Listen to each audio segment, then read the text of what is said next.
तो दोस्तों आज एक ऐसी वीडियो लेके आया हूं जो टोटली एजुकेशनल कंटेंट है। हमने एक रिपोर्ट को स्टडी किया है व्हाइट ओक एएमसी के द्वारा। बहुत जबरदस्त रिपोर्ट है। ये हमारी नॉलेज बिल्ड करने के लिए, हमारी मार्केट्स में कन्विक्शन बिल्ड करने के लिए मुझे सबसे अच्छी रिपोर्ट दिखी। ये कोई पेड प्रमोशन नहीं, मार्केटिंग नहीं, एडवर्टाइजिंग नहीं। मैं रिपोर्ट्स पढ़ता रहता हूं अपनी नॉलेज को बढ़ाने के लिए।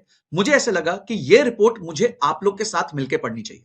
इस रिपोर्ट में बहुत सारे फैक्टर्स हैं। हम समझेंगे कि किस तरीके से इंडाइसेस ऑपरेट करते हैं, कंपनीज की अर्निंग्स क्या है, large cap, mid cap, small cap category में क्या चेंजेस आ रहे हैं, अब मार्केट ब्रॉड हो रही है या मार्केट डीप ज्यादा हो रही है, कौन से इन्वेस्टिंग स्टाइल्स ने कौन से साल में ज्यादा अच्छा परफॉर्म किया था, कौन से सेक्टर्स ने कौन से साल में अच्छा परफॉर्म किया था, और कंप्लीट डीप डाउन एनालिसिस है, क्या मार्केट ओवर वैल्यूड है, अंडर वैल्यूड है। इसके ऊपर एक डिटेल्ड रिपोर्ट व्हाइट ओक ने निकाली है और वो सेम रिपोर्ट मैं आपके साथ अभी शेयर करने वाला हूं।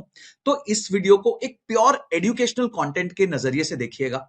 इससे आपको कन्विक्शन बिल्ड होगा कि मार्केट्स में कैसे स्टे करना है। इसमें यह भी बताया गया कि हर साल पिछले 25 सालों में मार्केट्स कितना नीचे गई हैं और कितना ऊपर गई आई हैं। इससे हम कुछ कुछ बढ़िया इंफरेंसेस निकालेंगे। तो आज तो भाई पेपर पेन लेके बैठने का टाइम है, क्योंकि ये वाली वीडियो आप मिस नहीं कर सकते हो अगर आप मार्केट्स की ब्रेथ डेप्थ को समझना चाहते हो। बाकी सब बंद कर दीजिए, एकदम डिस्टर्बेंस नहीं होना चाहिए। आइडियली पॉसिबल है तो इसको लैपटॉप, टीवी या टैब पे देखेंगे तो और ज्यादा मजा आएगा, पर अगर फोन ही हाथ में है तो फोन पे देख लीजिए। और हाँ, अभी तक आप में से सिर्फ 26% लोगों ने चैनल को सब्सक्राइब किया। इतनी डीप रिसर्च करके लाया हूं, अच्छी लगे मेहनत तो सब्सक्राइब जरूर करना, घंटी दबा देना ताकि ऐसी वीडियोस आपसे मिस ना हो। चलिए शुरू करते हैं। तो गाइज ये अब आपके सामने, मैं थोड़ा नीचे देखूंगा क्योंकि रिपोर्ट मेरे लैपटॉप में है तो मेरी आंखें थोड़ी नीचे रहेंगी, बट आपको स्क्रीन पे अब रिपोर्ट दिखने लग जाएगी। तो ये व्हाइट ओक की रिपोर्ट है जो markets and market cap performance के ऊपर है। अच्छा, सबसे पहले स्लाइड को हम समझते हैं। लंबी वीडियो होने वाली है तो एकदम आराम से बैठ के मेरे साथ सीखिएगा। सबसे पहली स्लाइड पे हम समझना चाहते हैं कि जैसे जनवरी 2021 में बॉम्बे स्टॉक एक्सचेंज 46,286 के लेवल्स पे था, ठीक है। उस टाइम पे सेंसेक्स की जो अर्निंग्स है, यानी कि सेंसेक्स की जो 30 कंपनीज की अर्निंग्स पर शेयर को जोड़ दिया गया। अर्निंग्स पर शेयर क्या होता है? जो भी हमारी 30 कंपनीज बॉम्बे स्टॉक एक्सचेंज को फॉर्म करती है, उसका जो प्रॉफिट आफ्टर टैक्स होता है, उस प्रॉफिट आफ्टर टैक्स को डिवाइड कर दिया जाता है नंबर ऑफ आउटस्टैंडिंग शेयर से। तो उससे अर्निंग पर शेयर, यानी कि एक शेयर के पीछे कितनी अर्निंग हमारी पूरी सेंसेक्स बना रहा है, वो ये नंबर आता है 1671। और उस टाइम पे जो प्राइस टू अर्निंग्स था वो था 27.7, यानी कि मार्केट जो थी वो अर्निंग्स का 27 गुना, 27.7 टाइम्स प्राइस देने को तैयार थी, रेडी थी। वो मार्केट का वैल्यूएशन उस टाइम पे चल रहा था, ठीक है। तो यहां पे आप देखेंगे कि 27.7 था। फिर जैसे जैसे साल बढ़े, सेंसेक्स का लेवल्स बढ़ा, अर्निंग्स का लेवल बढ़ा। अब आप देखेंगे कि जैन 2021 से जैन 2026 तक जो सेंसेक्स का ईपीएस है, यानी अर्निंग्स पर शेयर है, वो 2 गुना से भी ज्यादा हो चुका है, ठीक है। तो जब ये 2 गुना से ज्यादा हो गया है तो हमारा जो इंडेक्स था वो भी 2 गुना से ज्यादा हो जाना चाहिए था इन टर्म्स ऑफ वैल्यूएशंस।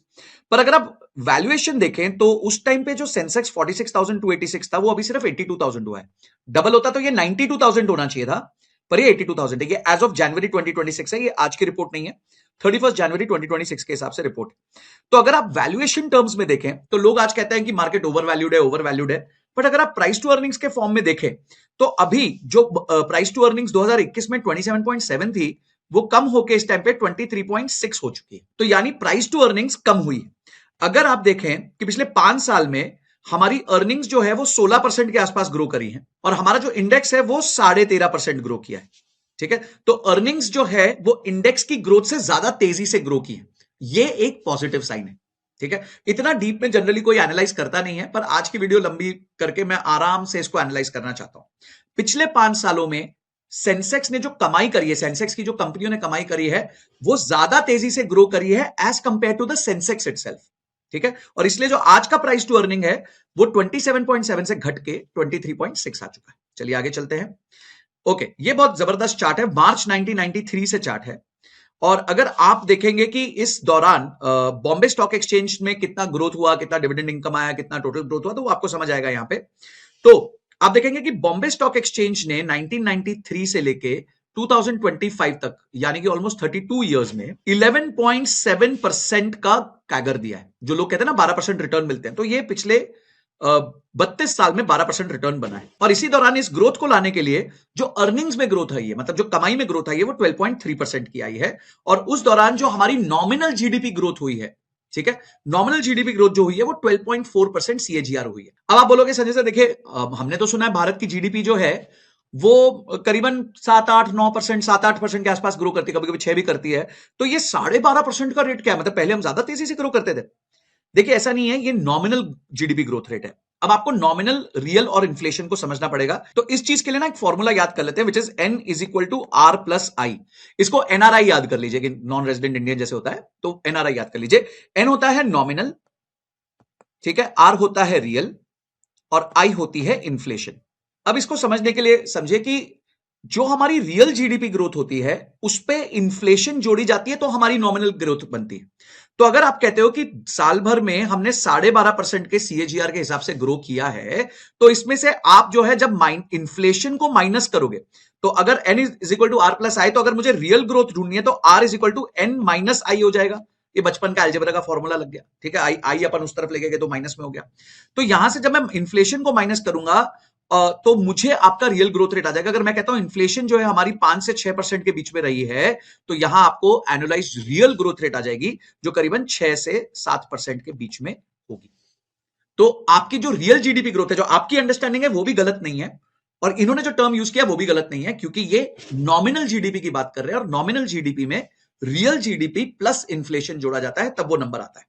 तो अगर आप ये मजेदार डेटा पॉइंट देखें तो आप ये समझ सकते हैं कि भारत देश की जो जीडीपी ग्रोथ हुई है उसके आसपास ही सेंसेक्स की भी ग्रोथ हुई है। तो जितना जितना जो है भारत का जीडीपी ग्रोथ किया है, उतना उतना सेंसेक्स ने भी ग्रोथ किया है। चलिए, बहुत अच्छी बात है। यानी कि हमें पता है कि जितना जितना भारत का जीडीपी ग्रो होगा आगे जाके, तो सेंसेक्स और ग्रो होना चाहिए। पर क्या सारे समय सेम थे? और इसलिए हम कहते हैं कि मार्केट में आपको लंबे समय तक बने रहना पड़ता है, ठीक है।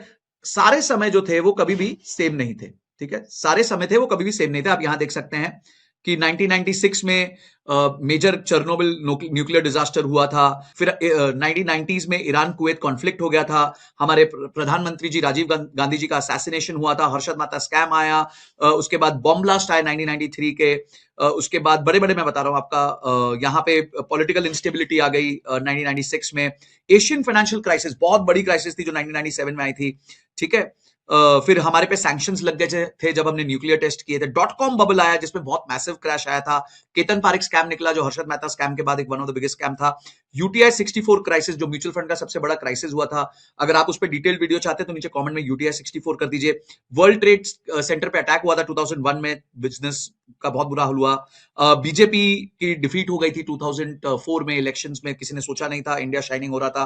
तो आप अगर देखेंगे तो यहाँ सब कुछ हुआ है। यहाँ पे टेररिस्ट अटैक हो गए, यहाँ पे लीमन ब्रदर्स का बैंक्रप्सी हो गई, फाइनेंशियल क्राइसिस आ गया, यूरोजोन क्राइसिस आ गया, उसके बाद डीमोनेटाइजेशन हो गया, इंडिया पाकिस्तान एयर स्ट्राइक्स हो गया, लॉकडाउन लग गया, सेकेंड वेव कोविड आ गई, रशिया यूक्रेन वॉर हो गई, इजराइल ईरान टेंशन हो गए, और ट्रंप की टैरिफ वॉर हो गई। सब कुछ हो गया जी। मैं जानबूझ के समय ले रहा हूं, आज आप लंबा समय रहिए मेरे साथ, ठीक है ना। आज हम बहुत अच्छी चर्चा कर रहे हैं, बहुत हाई क्वालिटी चर्चा कर रहे हैं, तो लंबा समय रहिए मेरे साथ।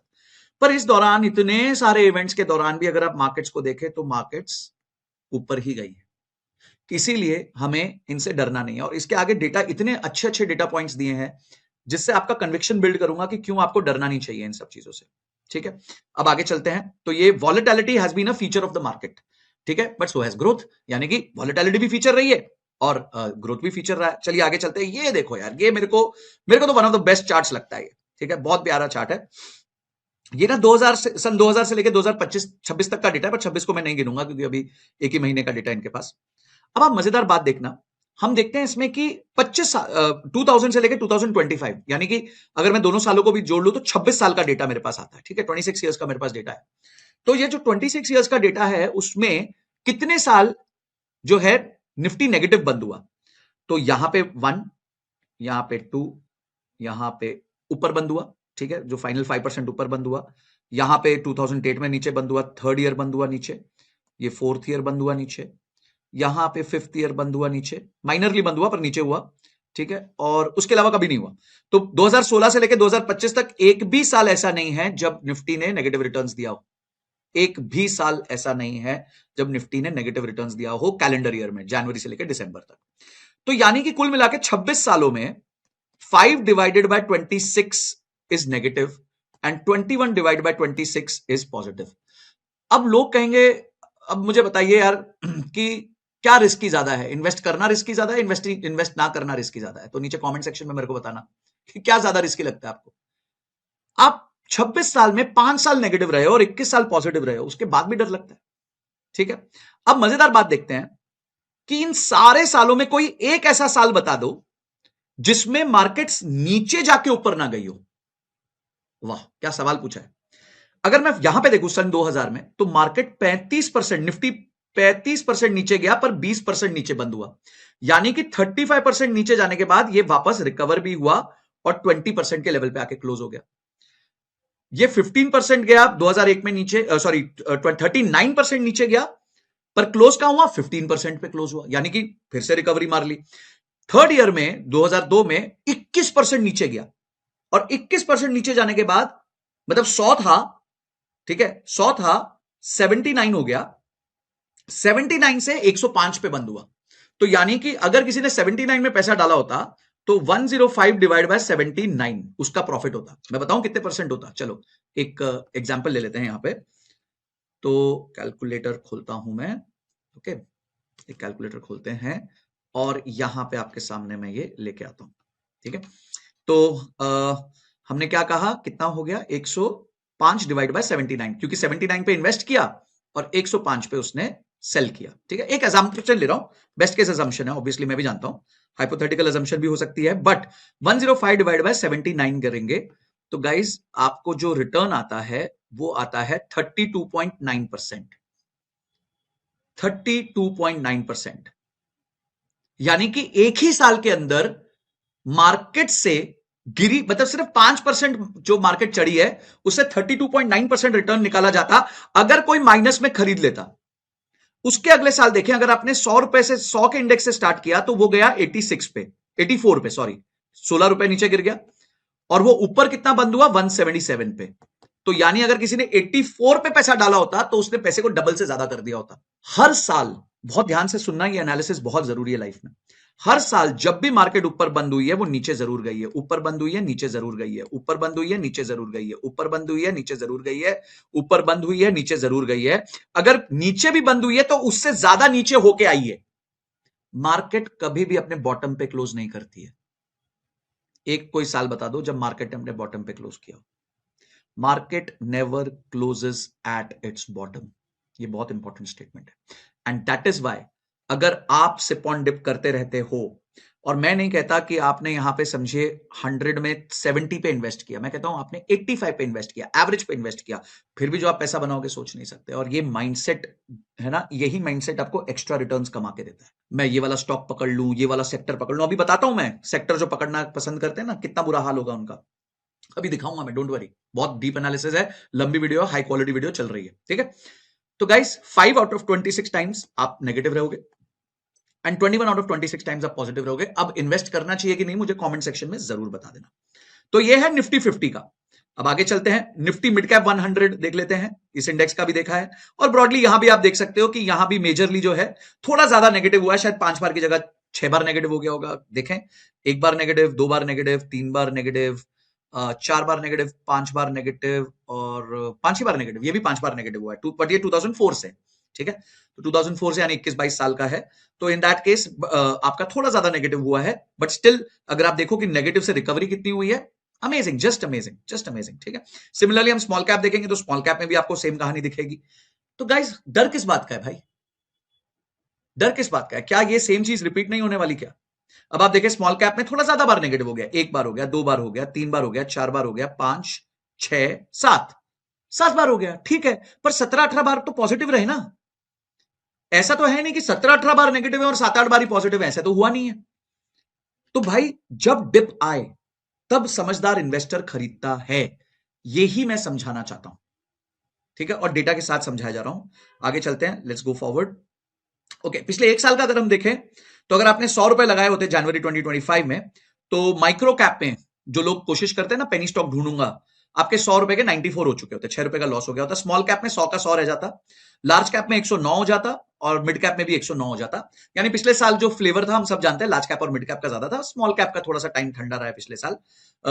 इस साल जो अर्निंग्स आई है वो बहुत अच्छी आई है, तो अपेक्षा की जा रही है कि धीरे धीरे स्मॉल कैप का टाइम अब वापस आ सकता है। तो धीरे धीरे आप भी जो है अपना स्मॉल कैप की तरफ मूव कर सकते हैं। अगेन मैं हमेशा कहूंगा कि कोई स्टॉक मत पकड़ने की कोशिश करिए, या तो इंडेक्स खरीद लीजिए ईटीएफ के थ्रू, या फिर आपको कोई अगर एक्टिव फंड खरीदना है तो एक्टिव फंड भी खरीद सकते हैं। ओके, अब ये बड़ा इंटरेस्टिंग डेटा है और इस डेटा को समझाने से पहले ना मैं आपको थोड़ा सा बताना चाहता हूं कि ये बात क्या कर रहा है। ठीक है, ये बात क्या कर रहे हैं उसके बारे में हमको पहले पता होना चाहिए, तभी हम इस बात को समझ पाएंगे। और इसके लिए मैं आपको एक डायग्राम बताता हूं। देखिए, ये एस मिड क्या है? एस मिड मतलब होता है small and medium, small and medium.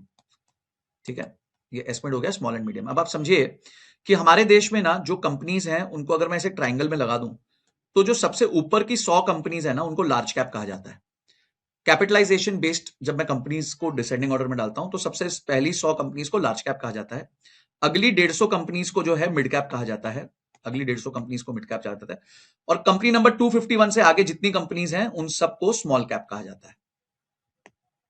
ठीक है, उन सबको स्मॉल कैप कहा जाता है।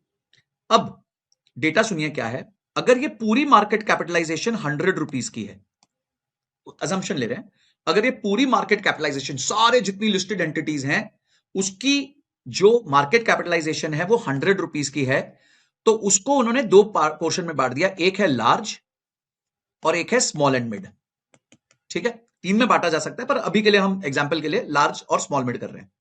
तो इन 100 में से लार्ज का पोर्शन कितना है और स्मॉल मिड का कितना है? सन 2000 में स्मॉल और मिड का पोर्शन 19.1 था, यानी कि ऑलमोस्ट क्या एक्चुअली 80 से ज्यादा लार्ज कैप था और सिर्फ 20 स्मॉल और मिड कैप था। यानी स्मॉल और मिड कैप की सारी कंपनीज, पहली 100 कंपनी को छोड़ के बाकी जितनी कंपनीज थी उसका टोटल कंट्रीब्यूशन मार्केट कैपिटलाइजेशन में मात्र 20 रुपए था और लार्ज कैप का 80 रुपीज था, 81 रुपीज था, रादर 80.9 था। ठीक है, आज वो स्थिति क्या है? धीरे धीरे वो इंप्रूव होके आज जो है वो 40 पे आ गया। यानी कि आज जो लार्ज कैप्स हैं उनकी जो मार्केट कैपिटलाइजेशन है, टोटल 100 रुपए में से जो मार्केट कैपिटलाइजेशन है वो 60 रुपीज है और मिड और स्मॉल की मिलाके 40 रुपए है। तो जो चीज 25 साल पहले 20 थी वो 40 हो गई है। तो यानी ऑटोमेटिकली बैठे बैठे लोगों के पैसे डबल से ज्यादा हो गए और मार्केट जो एक्सपैंड हुई वो अलग एक्सपैंड हुई। तो दो बेनिफिट मिले स्मॉल और मीडियम इन्वेस्टर्स को। एक तो मार्केट बहुत तेजी से एक्सपैंड हुई, बहुत बड़ी बन गई। ठीक है, और मार्केट एक्सपैंड होते होते उनका शेयर भी एक्सपैंड हो गया। जो पहले उनका शेयर 20% होता था उनका शेयर 40% हो गया। तो उनको तो डबल इंजन की सरकार लग गई उनकी। मार्केट्स ने भी उछाल दे दी क्योंकि मार्केट्स हमने देखा है कि नॉमिनल जीडीपी ग्रोथ रेट से की स्पीड से बढ़ी और उसके अलावा उनका भी जो है विस्तार हो गया, उनका भी 20 से 40 हो गया। तो ये चीज जो है बहुत अच्छी है। इसी को हम कहते हैं कि मार्केट की ब्रेड्थ इंक्रीज हुई है। यानी पहले जो बेनिफिट सिर्फ बड़े शेयर्स को मिलता था, क्या वो कहते थे ना राजा का बेटा राजा बनेगा, तो अब सिर्फ राजा का बेटा राजा नहीं बनेगा।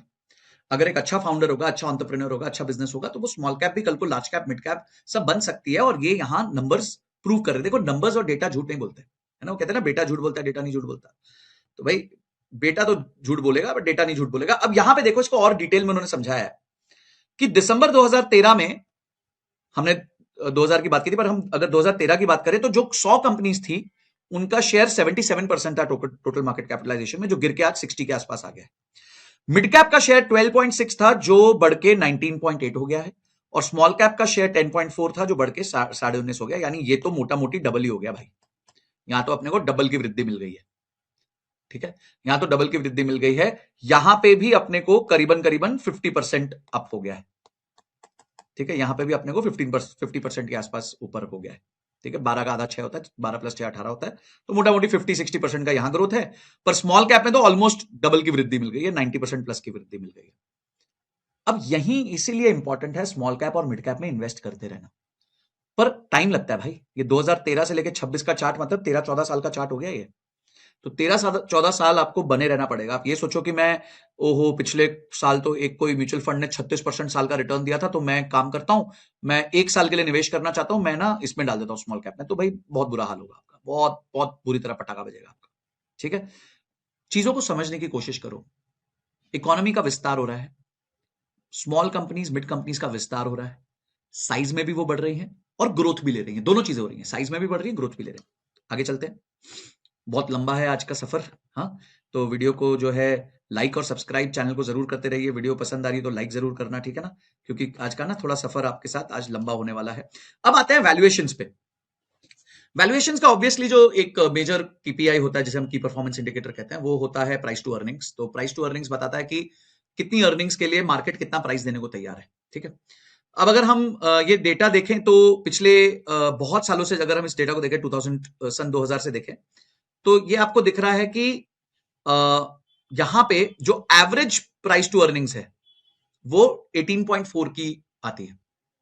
तो बहुत ऐसे टाइम्स होते हैं जब एवरेज पे टच होता है फिर मार्केट नीचे चली जाती है, फिर एवरेज पे टच होता है, तो आप देखेंगे कि बार बार एवरेज है ना एक रेजिस्टेंस बन जाता है। यहां पे सोचो आप सन 2020 का जो कोविड रिकवरी था तब तक, मतलब पिछले 20 साल में यहां से लेके यहां तक कभी भी एवरेज को बीट नहीं कर पाया प्राइस टू अर्निंग। मतलब जो एवरेज था वो उसका रेजिस्टेंस था, वहां आता था तो लोग उसको वापस नीचे कर देते थे कि भाई मार्केट ओवरहीट हो गई, ओवरहीट हो गई। ये पहली बार है, वो गाना था ना, ऐसा पहली बार हुआ है 17-18 सालों में, ये ऐसा पहली बार हुआ है 20 सालों में कि हमारी जो वैल्यूएशन है पिछले 5-6 सालों से कंटिन्यूअसली अपने एवरेज से ऊपर चल रही है। ठीक है, अपने एवरेज से ऊपर चल रही है और करंट प्राइस टू अर्निंग्स जो है वो 20.1 की है, निफ्टी की है, स्टॉक BSE की नहीं है, अब निफ्टी की बात हो रही है। अब आते हैं कुछ फेजेस में, समझते हैं 2005 से लेकर 2008 तक इंडिया की ग्रोथ जो थी वो 8% थी। ये रियल ग्रोथ की बात हो रही है, ठीक है, नॉमिनल की बात नहीं हो रही है। और इस दौरान जो था हमें पीरियोडिक एवरेज जो ग्रोथ रेट मिली वो 22% के आसपास मिली। इंडिया इंक यानी कि जो हमारी कमाई बढ़ी वो 25% के रेट से बढ़ी और जो हमारा डॉलर रुपी था वो 3% डेप्रिशिएट हुआ। 2009 से लेकर 2013 तक जब यूपीए का सेकंड रिजीम था वहां आप देख सकते हैं कि ग्रोथ रेट काफी कम हो गई थी। और वो क्यों हुई थी? क्योंकि लीमन क्राइसिस हुआ, फिर उसके बाद बहुत सारे स्कैम्स हुए, ये हुआ वो हुआ, तो बहुत परेशानी हुई। तो इंडिया जीडीपी ग्रोथ रेट जो है वो 7% पे थी और कॉर्पोरेट अर्निंग्स बहुत खराब हो गई थी उस टाइम पे। ठीक है, कॉर्पोरेट अर्निंग्स में ग्रोथ ही नहीं हो रही थी और इन्फ्लेशन बढ़ के 10% हो गई थी और रुपी जो है 6% डिप्रिशिएट कर गया था। फिर 2014 से लेकर 17 तक इंडिया जीडीपी 6% पे राइज हुई, फिर 8% पे राइज हुई 16-17 में, 14 में करीबन 6% राइज हुई, फिर थोड़ी सी तेजी से बढ़ने लगी थी। फिर जो कंपनीज की ग्रोथ हो रही थी वो भी उस टाइम पे अभी ज्यादा नहीं हो पा रही थी, अर्निंग्स में मजेदार ग्रोथ नहीं आ रही थी, इन्फ्लेशन नीचे गिर रहा था और करेंसी डेप्रिसिएशन पिछले टर्म से बेटर हो गया था। 18 टू 20 में हमने अच्छी ग्रोथ करी 7% की, बट 2020 आते आते कोविड आ गया तो थोड़ा सा प्रॉब्लम हो गई और जो कंपनीज की ग्रोथ रेट थी वो और स्लो हो गई क्योंकि कोविड ने बहुत बुरी तरह हर्ट किया था। फिर वापस डॉलर जो है वो अप्रिशिएट कर गया, रुपी डेप्रिशिएट कर गया 2% से। 21 से लेकर 23 तक इंडियन इकोनॉमी ने अच्छी ग्रोथ करी। 2021 में जब कोविड रिकवरी हुई तो 6%, पर उसके बाद 10% की ग्रोथ हुई और कंपनीज ने बहुत तेजी से ग्रोथ करी, 18% उनकी कॉर्पोरेट ग्रोथ हुई। अब सोचो पिछले 2009 से लेकर 2021 तक इतनी तेजी से कभी ग्रोथ नहीं हुई, 12 साल तक उतनी ग्रोथ नहीं हुई जो FY21 से लेकर 23 के बीच में ग्रोथ हुई, जिसका रिजल्ट आप यहां पे देख रहे हो कि प्राइस टू अर्निंग्स एक्सपैंड हो गया। इसे हम कहते हैं प्राइस टू अर्निंग का एक्सपेंशन। प्राइस टू अर्निंग ना ये भी बताता है कि निवेशक को आपसे कितनी उम्मीद है। कुछ ऐसे शेयर्स होते हैं जिनका प्राइस टू अर्निंग्स बहुत ज्यादा चल रहा होता है, 80 भी चल रहा होता है, 100 भी चल रहा होता है, क्योंकि निवेशक चाहता है, मानता है कि ये कंपनी जो है वो सालाना 2 गुना से ग्रोथ करेगी। तो वो सिर्फ ये नहीं देखती कि प्राइस टू अर्निंग क्या है, साथ साथ ग्रोथ भी देखते हैं। इसलिए एक बहुत अच्छे इन्वेस्टर हैं पीटर लिंच, जिन्होंने बुक लिखी थी one up on the wall street, जिसका मैं लिंक भी नीचे दे देता हूं। तो उसमें उन्होंने टर्म यूज किया था पेग रेशियो, ठीक है, पी टू ग्रोथ रेशियो। तो यहां पे क्या हो रहा था, ग्रोथ बड़ी तेजी से हो रही थी तो प्राइस टू अर्निंग भी बहुत तेजी से बढ़ रहा था, बट जैसे ही थोड़ी सी ग्रोथ वापस खराब हुई, यहां पे आप देखेंगे तो वापस प्राइस टू अर्निंग आके जो है अपने एवरेज के आसपास आ गया। बट जैसे पहले 17-18 साल 20 साल तक जो एवरेज था वो रेजिस्टेंस की तरह एक्ट कर रहा था प्राइस टू अर्निंग को, अब ये एवरेज जो है वो एक सपोर्ट की तरह एक्ट कर रहा है। तो ये जब भी आप देखेंगे कि सपोर्ट यहां पे लगता है तो मार्केट फिर से रिबाउंड कर जाती है। तो करंट प्राइस टू अर्निंग्स जो है वो एवरेज से हल्का सा ऊपर है।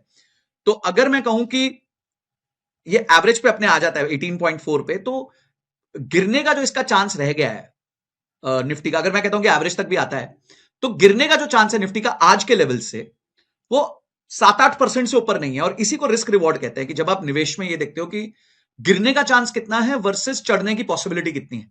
ठीक है, तो चढ़ने की पॉसिबिलिटी तो यहां तक है भाई, यहां भी चढ़ सकता है, इस पॉइंट तक भी चढ़ सकता है, बट गिरने के चांसेस क्या है? गिरने के चांसेस सिर्फ अभी 18.4 तक दिख रहा है क्योंकि वो एक सपोर्ट की तरह एक्ट कर रहा है। हाँ, कोई बड़ा इवेंट हो गया तो अलग बात है, बट अभी जो लॉजिकली समझ आ रहा है। आई होप आपको एनालिसिस समझ आ रही हो, पसंद भी आ रही हो। अब अगला चार्ट जो हम देखेंगे वो ये वाला देखेंगे कि स्मॉल और मिड कंपनीज जो हैं वो कितने प्रीमियम पे ट्रेड करती हैं as compare to large cap companies. तो ये चार्ट है 2012 से लेके आप देखेंगे जैसे ये प्रीमियम बढ़ता है, जैसे यहां पे 2018 में 26 पे आ गया था, तो उसके बाद क्या हुआ, स्मॉल और मिड कैप क्रैश कर गए, नीचे क्रैश कर गए और लार्ज कैप बढ़ गए, तो इसलिए ये रेशियो कम हो गया, रादर माइनस में आ गया। फिर धीरे धीरे धीरे रिकवरी हुई, कोविड आया, कोविड के बाद तेज रिकवरी हुई, फिर से ये नीचे आ गया, फिर ये रिकवर करता गया करता गया करता गया करता गया करता गया, फिर ये गिरा यहाँ पे 2024 में गिरा, हम सब जानते हैं सितंबर 2024 में क्या हुआ था, तो सॉरी यहां थोड़ा सा गिरा, फिर उसके बाद तेजी से ये भागा और अपने पीक पॉइंट पे पहुंच गया 36.8 पे। अब यहां पे क्या हुआ कि आप सोचिए कि लार्ज कैप से 36.8% प्रीमियम पे स्मॉल और मिड कैप ट्रेड कर रहे हैं, ठीक है, तो अर्निंग्स में तो इतना डिफरेंस नहीं है। अब अर्निंग्स में इतना डिफरेंस नहीं है तो क्या हुआ, फिर ये करेक्ट होना चालू हो गया और आज जो ये नंबर है 24 के आसपास है, ठीक है। तो आज भी अगर हम देखें तो ये काफी सिग्निफिकेंट प्रीमियम पे ट्रेड कर रहे हैं जो स्मॉल और मिड कैप ट्रेड कर रहे हैं as compare to large cap companies. अब इसको सस्टेन करने के लिए क्या चाहिए, क्या ये ज्यादा है कम है, इसका आंसर सिर्फ एक ही चीज होता है, अर्निंग्स। याद रखिएगा कि जो स्टॉक मार्केट है ना, वो अर्निंग्स का स्लेव है। The valuation are slave of earnings. अगर आप ये बात समझ जाएंगे तो बहुत खुश रहेंगे। जैसे जैसे अर्निंग्स बढ़ती है वैसे वैसे सब कुछ बढ़ता है। जैसे क्या होता है ना, आप समझिए एक घर है, आप घर में सब बैठे हैं, अगर घर की कमाई अच्छी है ना तो सब कुछ बढ़िया रहता है, खुश रहते हैं लोग, निवेशक अपने घर वाले खुश होते हैं, सब खुश होते हैं। घर में लड़ाई कब होती है, जब तंगी चालू होती है। इसी तरह निवेशक कब नाराज होता है, जब कमाई नहीं होती है। तो कंपनी कमाई करते रहे, कमाई में इजाफा करती रहे, बढ़ाती रहे कंपनी अपनी कमाई को, तो निवेशक उसको बहुत पसंद करता है। पर अगर नहीं करेगी तो ऑब्वियसली फिर निवेशक पसंद नहीं करता, फिर उसको बेच देता है। तो गाइस अभी तक हमने Sensex, Nifty, mid cap, small cap की बात करी थी। अब थोड़ा सा दुनिया घूम के आते हैं, थोड़े कमोडिटीज देखते हैं उसमें क्या हुआ है। अगर आप डॉलर को देखें तो ये डॉलर के रेट्स रहे हैं। एक साल पहले डॉलर 86.64 पे था रुपी के अगेंस्ट, आज वो 91.9 है। बहुत सिवियर जो है आपका रुपी डेप्रिशिएट हुआ है। पर मजेदार चीज देखिए, जो डॉलर इंडेक्स की स्ट्रेंथ थी पहले, वो यूएस डॉलर इंडेक्स 107.86 था, वो 97 हो गया है। तो यानी कि डॉलर बाकी करेंसीज के अगेंस्ट कमजोर हुआ है। और वो कैसे पता चलता है, यहां देखिए, पहले ना आप $1 में 0.96 यूरो खरीद सकते थे, आज वही 0.84 यूरो खरीद सकते हो, यानी डॉलर यूरो के अगेंस्ट कमजोर हुआ है। पहले $1 में आप 0.8 जो है पाउंड खरीद सकते थे, आज वो 0.73 पाउंड ही खरीद सकते हो। तो डॉलर जो है वो पाउंड के अगेंस्ट भी कमजोर हुआ है। अब सोचिए, हम डॉलर के अगेंस्ट कमजोर हुए, डॉलर यूरो और पाउंड के अगेंस्ट कमजोर हो गया, तो हमारा यूरो और डॉलर के हिसाब से क्या बाजा बजा पड़ा होगा।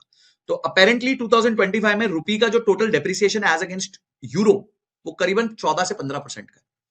तो यूरोप में जो बंदे थे, अगर उन्होंने पैसा इंडिया नहीं भेजा, घर नहीं भेजा एनआरआईज ने, तो उनकी 15% की अप्रिसिएशन तो ऐसे ही हो गई।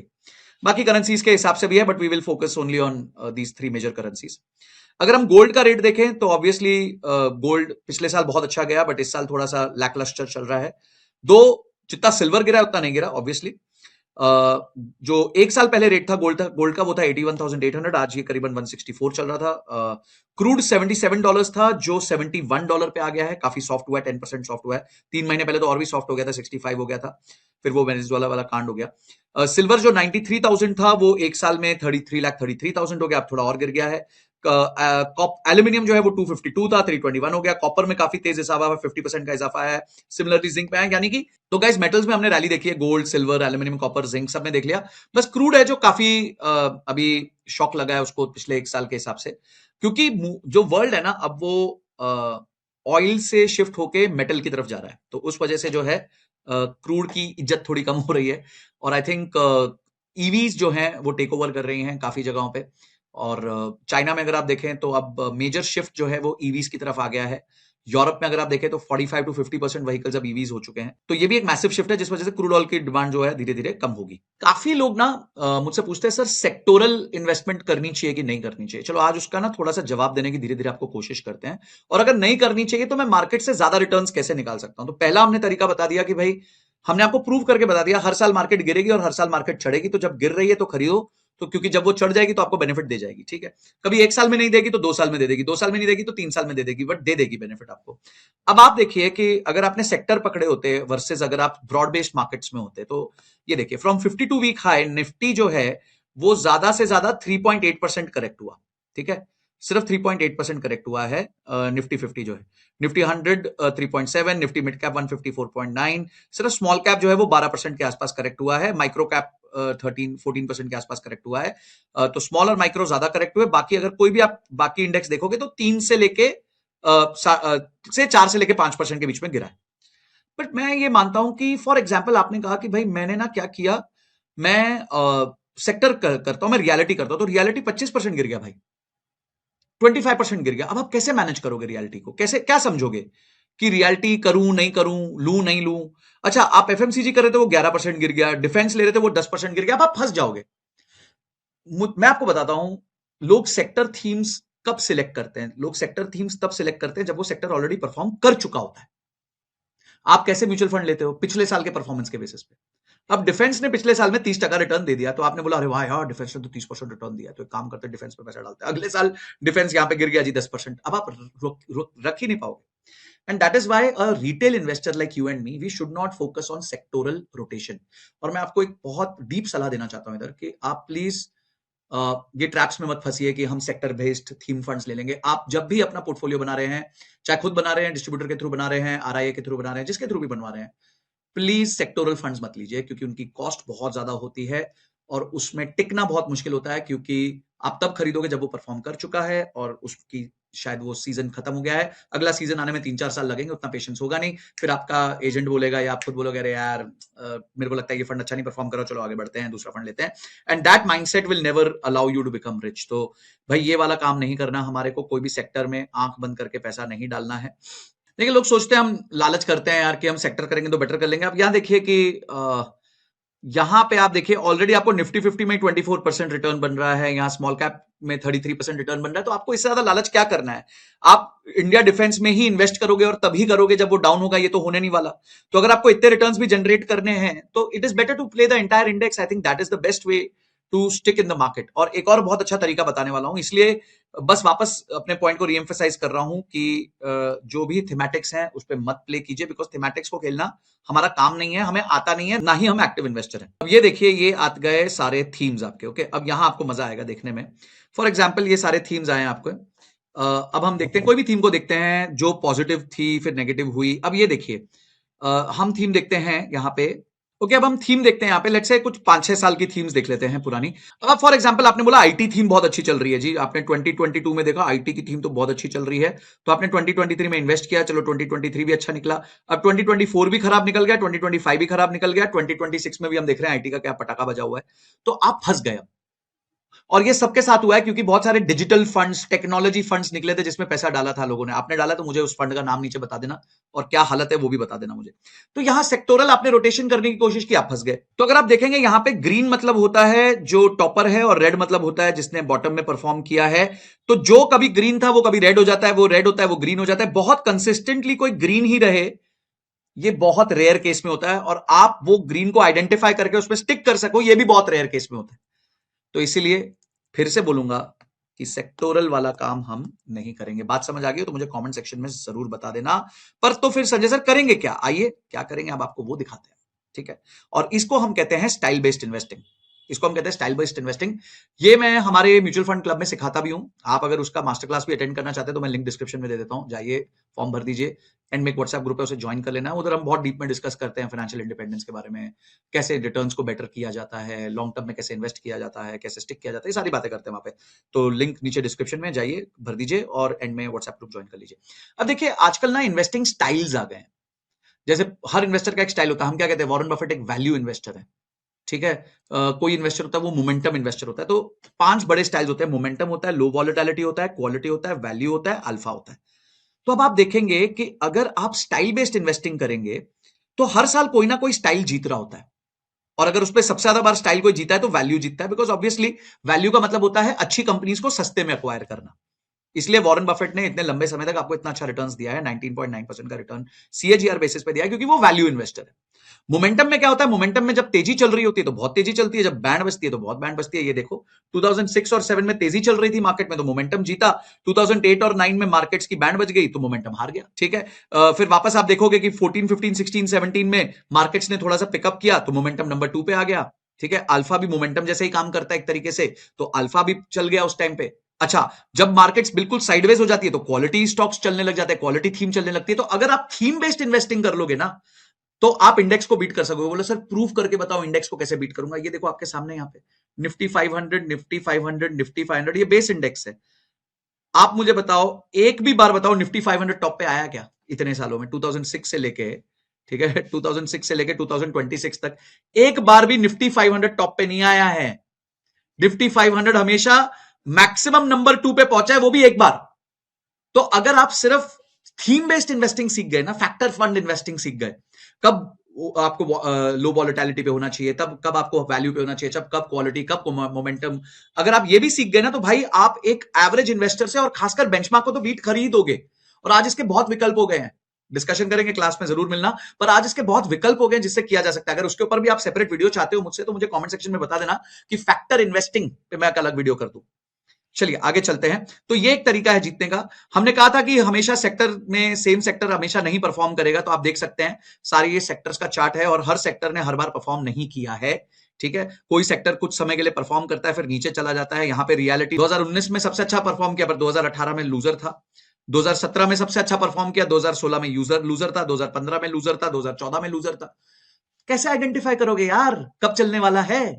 बहुत दिमाग लगता है और कोई भी ठीक तरीके से नहीं कर पाता है। इसलिए फिर से बोल रहा हूं, थीमेटिक फंड्स में पैसा नहीं डालने का। तो देखिए, एक चीज जो बहुत अच्छी हुई है भारत में, वो मुझे ऐसा लगता है, बहुत लोग कहते हैं सर एफआईआई छोड़ के जा रहे हैं, छोड़ के जा रहे हैं। अच्छा है, छोड़ के जा रहे हैं, कोई चक्कर नहीं है। हम है ना, हम भारतीय, हमारे को क्यों एक्सटर्नल कैपिटल की क्या जरूरत है? हम खुद ही सोने की चिड़िया बन जाएंगे। ठीक है, बहरहाल ये बोलने में अच्छा लगता है, पर धीरे धीरे इसको करने में टाइम लगेगा। तो सबसे पहले हमें समझना है कि एफआईआई और डीआईएस में कितना आज क्या हो रहा है, क्या ट्रेंड्स हैं, और नंबर्स में समझना बहुत जरूरी है। क्योंकि आज हाई हाई हो रही है कि बहुत बड़ा नंबर चाह रहा है, पर मैं आपको जब पर्सपेक्टिव दूंगा तो आपको ऐसा नहीं लगेगा कि यार बहुत बड़ा प्रॉब्लम हो गया। तो आप ये समझिए कि 2013 के आसपास ये गैप ये था कि भारत की जो कंपनीज थी उसमें डीआईआईज यानी कि म्यूचुअल फंड्स जो हैं, उनकी होल्डिंग 10.3% थी। वो 10.3% के शेयर होल्डर थे, जबकि एफआईआईज 22.5% के शेयर होल्डर थे। और आज जो है एफआईआईज कम होके 17% के शेयर होल्डर हो गए हैं, पर यहां पे डोमेस्टिक इन्वेस्टर्स जो हैं वो 10.3 से 19.3 यानी ऑलमोस्ट डबल हो चुके हैं। और आने वाले 10 सालों में मुझे लगता है ये फर्दर रेशियो ठीक हो जाएगा और शायद एफआईआईज का रेशियो 7-8% के आसपास आ जाएगा। क्या ये भारत के लिए अच्छी बात है? बहुत अच्छी बात है, क्योंकि भारत का खुद का कैपिटल बनता है। ठीक है, यूएस में भी खुद का कैपिटल बहुत है, 65% लोग यूएस में इन्वेस्ट करते हैं। इंडिया में अभी सिर्फ 5% लोग इन्वेस्ट करते हैं। House hold, total house hold savings का मेजर पोर्शन 3 बड़ी चीजों में जाता है, रियल एस्टेट, गोल्ड और एफडी में। आज उसमें से कुछ हिस्सा धीरे धीरे भारतीय मार्केट्स में आ रहा है, और जब छोटा हिस्सा आया तो इतना बड़ा काम हो गया, तो सोचिए बड़ा हिस्सा आने लगेगा तो क्या होगा, आगे चल के मैं आपको बताता हूं। तो डीआईआईज आ रहे हैं, एफआईआईज जा रहे हैं, पर क्या हमें बहुत डरने की जरूरत है? वो देखने के लिए हमारे को पर्सपेक्टिव समझना पड़ेगा। एक बार क्या हुआ, मैं मिस्टर रितेश अग्रवाल से मिला, ओयो के फाउंडर से, एंड 2020 का टाइम था, मार्केट्स खराब थी, उनके होटल इंडस्ट्री पे सबसे ज्यादा प्रॉब्लम थी। तो मैंने उनसे बोला कि सर आपके तो करीबन 2,500 होटल वालों ने, आपके पार्टनर्स ने शोर मचाना चालू कर दिया। तो बोलते तो क्या हुआ? मैंने सर कितने ज्यादा लोग हैं। बोले आप ये देख रहे हो कि 2,500 लोग शोर मचा रहे हैं, आप ये नहीं देख रहे हो कि मेरे टोटल पार्टनर 1 लाख हैं। तो 1 लाख पार्टनर में से 2,500 लोग शोर मचा रहे हैं। तो 2,500 अपने आप में तो बहुत बड़ा नंबर है, पर अगर पार्टनर प्रपोर्शन में देखो तो सिर्फ 2.5% है, ओनली 2.5% है। तो इतना क्यों टेंशन लेना, उसको हम इंप्रूव कर सकते हैं। तो गाइस यहां पे भी वही बात हो रही है, एफआईआई जा रहा है, जा रहा है, जा रहा है, पैसा बहुत जा रहा है, पर पर्सपेक्टिव देखते हैं। ग्लोबल फाइनेंशियल क्राइसिस जब आया था 2008-9 में, तो उस टाइम पे 15.4 बिलियन का आउटफ्लो हुआ था, और जो हमारी टोटल मार्केट कैप थी उसका 1.5% बाहर निकला था। सितंबर 2024 से लेकर मार्च 2025 तक $25.3 बिलियन गया है हमारा एफआईआई का पैसा बाहर, जो कि बहुत ज्यादा है। पर सर हमारी मार्केट कैपिटलाइजेशन भी तो 5 ट्रिलियन हो गई ना, पहले वो 1 ट्रिलियन थी, अब 5 ट्रिलियन हो गई। तो परसेंटेज टर्म्स में तो अभी 0.5% ही गए भाई। जब फाइनेंशियल क्राइसिस आया था तो 1.5% गए थे, अभी 0.5% गए। तो एफआईआई जा रहा है, जा रहा है, राइट, बिल्कुल जा रहा है। वो कोई ऐसी न्यूज नहीं है कि जो आपको नहीं पता, मेरे को नहीं पता, सबको पता है। पर look at it as a proportion of the total market capitalisation. और यहां पे सुपरमैन बन के, हनुमान जी बन के कौन आ रहे हैं? हमारे डोमेस्टिक इन्वेस्टर्स आ रहे हैं ना, आप और मैं आ रहे हैं। क्यों भाई, क्यों चिंता करना? जब हमारे देश में हमारे जैसे लोग होंगे तो हमें क्या चिंता करने की जरूरत है? ये एफआईआई का फ्लो है। ऑब्वियसली हमारे से पैसा हिल के ब्राजील गया है, इसलिए ब्राजीलियन मार्केट ने बहुत अच्छा किया। मैं आपको दिखाऊंगा भी अभी आगे कौन कौन सी मार्केट्स ने अच्छा किया है। और भारत में पिछले कुछ महीनों में ऑब्वियसली एफआईआई आउटफ्लो हुआ है, बट मैंने जैसे बताया कि as a percentage of market cap वो बहुत बड़ा नंबर नहीं है, कोई 0.5%, 1% है, विच इज ओके। अब ये जी एफआईआई आ जा रहा है आपका, 2005 से लेके 2026 तक आना जाना लगा चल रहा है। ठीक है, तो अगर आप पिछले 10 साल देख लो, यहां से 2015 से देख लो, तो 1, 2 एंड 3 टाइम्स जो है FII's नेट, सॉरी 4 टाइम्स जो है FII नेट सेलर है। 2026 अभी चालू हुआ है तो उसका गिन के फायदा नहीं है। उसमें से एक बार सिर्फ $0.8 बिलियन है, बहुत बड़ा अमाउंट नहीं था। ठीक है, तो पर अगर आप डोमेस्टिक इनफ्लो देखो, आ हा हा लाइन लगी हुई है। सिर्फ 2020 में जब कोविड आया तो थोड़ा सा परेशानी हुई, पर 2015 से लेके आज 2025 तक एक भी साल ऐसा नहीं है, कोविड को छोड़ के 2020 को, कि जब DIIs यानी हमारे SIPs, हमारे म्यूचुअल फंड्स ने इन्वेस्ट ना किया हो। आज हम $90 बिलियन पे बैठे हैं भाई, जो हम 2025 में इन्वेस्ट करके बैठे हैं। ये लोग तो सिर्फ $19 बिलियन निकाल के लेके जा पाए हैं, हमने तो $90 बिलियन डाल दिया है। तो टेंशन नहीं लेने का, डोमेस्टिक इंस्टीट्यूशनल इन्वेस्टर हमारे बैठे हैं जो हमारी मार्केट्स को प्रोटेक्ट कर रहे हैं। देखो, इंडिया कोई छोटी मोटी कंट्री है नहीं।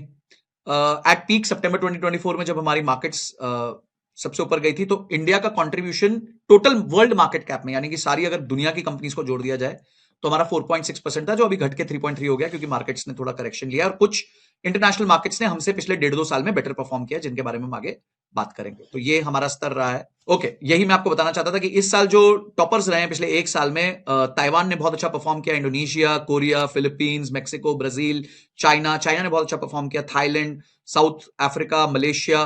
तो इस तरीके से बहुत अच्छा परफॉर्मेंस हुआ है। 3 ईयर पीरियड में भी देखेंगे, अगर आप देखेंगे 1 ईयर छोड़ के, लास्ट 1 ईयर छोड़ के, हर पीरियड में एक अच्छा CAGR दिया। आज सबसे बड़ी बात है ये USD टर्म्स में, यानी कि इसमें से आप 4% जोड़ दीजिए, क्योंकि हर साल जो है इंडियन रुपी USD के अगेंस्ट 4% टूटता है। और USA S&P 500 ने आपको कंसिस्टेंटली सबसे अच्छे रिटर्न्स दिए हैं डॉलर टर्म्स में। ठीक है, तो ये भी आपको इन्वेस्टमेंट करनी आनी चाहिए, ग्लोबल डाइवर्सिफिकेशन भी आनी चाहिए। ठीक है, अगर आप ग्लोबल डाइवर्सिफिकेशन करोगे तो बढ़िया रहेगा। अच्छा, मजेदार बात देखिए, इतना समझाने के बाद भी पिछले एक साल में सबसे ज्यादा जो पैसा आया है वो थीमेटिक और सेक्टोरल फंड्स में ही आया है। ठीक है, तो यहां पे ही सबसे ज्यादा पैसा है, पता नहीं क्यों आया। मेरे को लगता है वही मैंने जो बीमारी बताई है, लोगों को लगता है अरे वाह यार, पिछला सेक्टर चल गया था, अभी ये चलता रहेगा। फ्लेक्सी कैप फंड में भी बहुत अच्छा पैसा आया है, मल्टी कैप में आया है, लार्ज कैप में आया है। लार्ज एंड मिड कैप ऐसा कैटेगरी में बहुत अच्छा पैसा आया है, और मिड और स्मॉल कैप कैटेगरी में भी लोगों ने बहुत जबरदस्त इन्वेस्टमेंट्स करी हैं। तो यानी कि धीरे धीरे लोग अब अपना इन्वेस्टमेंट होराइजन बिल्ड कर रहे हैं, पर फिर भी मैं चाहूंगा कि ये जो सेक्टोरल पैसा है, ये जितना कम हो सके हो। एज अ रिटेल निवेशक हम इस पे ज्यादा फोकस ना करें। हमारे SIP ट्रेंड्स बहुत पॉजिटिव हैं। आप देखेंगे कि जैन 2025 में 26,400 करोड़ रुपए की मंथली SIP थी, जो बीच में फिर कम हुई, ज्यादा हुई, और आज वो नंबर 31,000 करोड़ है। तो ये आप देख सकते हैं, ये सालाना जनवरी टू जनवरी का नंबर है। तो अगर हम जनवरी 2017 से देखें और आज तक देखें, तो ये नंबर करीबन 7 गुना हो चुका है, 6 to 7 टाइम्स से थोड़ा ऊपर, 7.5 टाइम्स हो चुका है। तो पिछले 8 या 9 सालों में 7.5 टाइम्स की ग्रोथ आई है हमारे SIP ट्रेंड्स में, मतलब SIP इन्वेस्टमेंट्स में, which is a good 18 to 20% CAGR। अरे बाप रे, बहुत बड़ा नंबर होता है। भारत देश नॉमिनल ग्रोथ में भी 12-13% ग्रोथ कर रहा है, पर SIP ग्रोथ जो है वो 20% के आसपास आ रही है। इसीलिए जो FIIs का झटका था, हम बहुत प्यार से, आराम से उसको झेल पा रहे हैं। अब है ना, एक बहुत इंपॉर्टेंट सेक्शन है, इन्वेस्टमेंट में भी बहुत इंपॉर्टेंट होता है, वो होता है एसेट एलोकेशन। लोग सोचते हैं मैं सारा पैसा जो है बॉम्बे स्टॉक एक्सचेंज में या फिर निफ्टी में डाल देता हूँ, इंडेक्स में डाल देता हूँ, या फिर सारा ही पैसा लोन में रख लेता हूँ, डेट में रख लेता हूँ, या सारा ही पैसा गोल्ड में डाल देता हूँ, या इंटरनेशनल इन्वेस्टमेंट सारा कर देता हूँ। ऐसा करने की जरूरत नहीं है। अगर आप एक ये चारों चीजों को, जैसे सेंसेक्स हो गया, बॉम्बे स्टॉक एक्सचेंज का इंडेक्स हो गया, bond, short term bond index हो गया आपका, गोल्ड हो गया, और S&P 500 जो ग्लोबल इंडेक्स है हमारा, वो हो गया। अगर इसका आप एक पोर्टफोलियो बनाएं जिसमें डोमेस्टिक इक्विटी यानी कि भारत की इक्विटी आपकी 25% है, क्रिसिल का जो डेट है वो 45% है, यानी कि बहुत मैसिव क्वेश्चन आपने रखा है। 25% गोल्ड है और 5% सिर्फ US इक्विटी है, तो आपका जो पोर्टफोलियो का रिटर्न निकलेगा ना, वो निकलेगा 11.9% का CAGR निकलेगा, which will be more than your CAGR of Bombay stock exchange in itself. तो जो BSE का आपका रिटर्न्स था, उससे ज्यादा रिटर्न्स आप इस पोर्टफोलियो से कमाओगे। पर मजेदार बात ये होगी, क्योंकि ये पोर्टफोलियो में 45% डेट है, तो इसकी वॉलेटिलिटी बहुत कम होगी, ये हिलेगा नहीं, पेंडुलम की तरह ज्यादा हिलेगा नहीं। आप कम रिस्क लेके एक अच्छा रिटर्न्स बना सकते हो। इसलिए जो एसेट एलोकेशन सीखना बहुत जरूरी है। लोगों को लगता है मैं जितना ज्यादा रिस्की एसेट्स पे पैसा डालूंगा उतना ज्यादा मेरा रिटर्न्स बनेगा, ऐसा नहीं होता है। थाली बैलेंस्ड होनी चाहिए, उसमें चावल, दाल, रोटी, सब्जी, मिठाई भी होनी चाहिए, अचार भी होना चाहिए, पर पूरी थाली तो मिठाई की नहीं हो सकती ना। बार बार ये बात सुनी होगी आपने मुझसे पॉडकास्ट में, और यही यहाँ पे बताया जा रहा है कि एसेट एलोकेशन अगर आप सही तरीके से कर दो, तो 45% का डेट इन्वेस्टमेंट करके, जिसमें जीरो वॉलेटिलिटी होती है, बहुत कम वॉलेटिलिटी होती है, उससे भी आप एक अपना अच्छा पोर्टफोलियो क्रिएट कर सकते हो। देखिए, अगर आपने ₹100 1986 में इन्वेस्ट किए होते, तो इन्फ्लेशन के हिसाब से, और ये लॉन्ग टर्म इन्वेस्टिंग को प्रमोट करने के लिए बहुत अच्छा डेटा पॉइंट है। अगर आपने 100 रुपए 1985 में इन्वेस्ट किए होते तो इन्फ्लेशन के हिसाब से आज उसकी वैल्यू 1500 होती, बैंक में डाला होता तो 2100 रुपए होती, गोल्ड में डाला होता तो 6500 रुपए होती, बॉम्बे स्टॉक एक्सचेंज में डाला होता तो 13,500 रुपए होती। ठीक है, तो अगर 50% जो हमने ऊपर का एलोकेशन किया वो भी किया होता तो आपने इन्फ्लेशन को और बैंक डिपॉजिट को तो बहुत अच्छे से बीट कर दिया होता। तो इसीलिए जो हम कहते हैं बार बार कि लॉन्ग टर्म इन्वेस्टमेंट के होराइजन से ही मार्केट में आया करिए, तभी आपको जो है एक अच्छा रिटर्न, एक अच्छा सॉलिड आपका बेस बनेगा इन टर्म्स ऑफ इन्वेस्टमेंट। तो गाइज ये थी आज की कंप्लीट वीडियो। आई होप बहुत डिटेल्ड हो गई, मैं जानता हूं लंबी भी हो गई है, मैं जानता हूं। पसंद आई हो तो लाइक जरूर करना। आपकी टॉप 5 लर्निंग्स क्या रही हैं इस वीडियो से, मुझे कमेंट सेक्शन में जरूर बताना। ये वीडियो दोस्तों के साथ शेयर करना, इसको शायद आपको 2-3 बार देखना पड़े, आराम से शांति से देखना, बहुत अच्छे हमने तरीके से इसको समझाया है। और ये रिपोर्ट का लिंक जो है मैं अपने डिस्क्रिप्शन में भी डाल दूंगा, आप इस रिपोर्ट को जाके डाउनलोड करिए, पढ़िए, समझिए और ऐसी चीजें पढ़ते रहिए। इससे आपका लॉन्ग टर्म कन्विक्शन बिल्ड होता है इन्वेस्टमेंट के प्रति। और जब जब मार्केट गिरती है तो आपको सेलिब्रेट करना चाहिए। अगर आप 10-15 साल होराइजन वाले इन्वेस्टर हैं तो आपको खुशी मनानी चाहिए, उत्सव मनाना चाहिए, because that is the time you can invest in the market and take again. क्योंकि ऐसा कोई साल नहीं गया जब मार्केट पहले नीचे ना गई हो और फिर रिकवर ना हुई हो इन द लास्ट 25 ईयर्स और 26 years of the history of the market. Message बड़ा क्लियर है, लर्निंग करिए, इन्वेस्ट करिए, लॉन्ग टर्म करिए, पोर्टफोलियो डाइवर्सिफिकेशन करिए, चीजों को समझिए और शांति से अपनी एक्टिव इनकम पे फोकस करके एक्टिव इनकम बढ़ाइए ताकि ज्यादा से ज्यादा निवेश कर सके। I hope this session help you a lot. पसंद आया तो लाइक जरूर करना, दोस्तों के साथ शेयर करना ताकि उनको भी क्लैरिटी मिले। सब्सक्राइब किए बिना मत जाना, बहुत मेहनत लगती है इस तरह की वीडियोस बनाने में। This is Sanjay Kaduria signing off till the next video. जय हिंद, जय भारत।